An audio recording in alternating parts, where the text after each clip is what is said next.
This is part 2 of Pixley Lumber Day. Today we are picking out our exterior doors, our interior doors, as well as our windows. We ended up choosing the exterior door pretty quick. Mark and I both agreed that we love the 3/4 glass, and so that's the one we chose.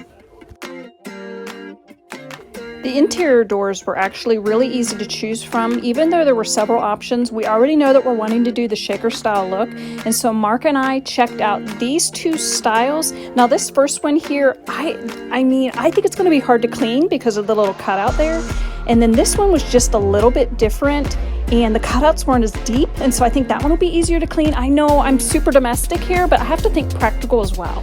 There were a lot of windows to choose from. Here are some of those. These are a little bit exaggerated for entertainment purposes only, but which one do you think we chose? After we were done choosing our windows, we headed over to the roofing area and we chose our shingles. We went with classic black. Thank you so much for tuning in to Angel's Green Acres. Don't forget to like and subscribe.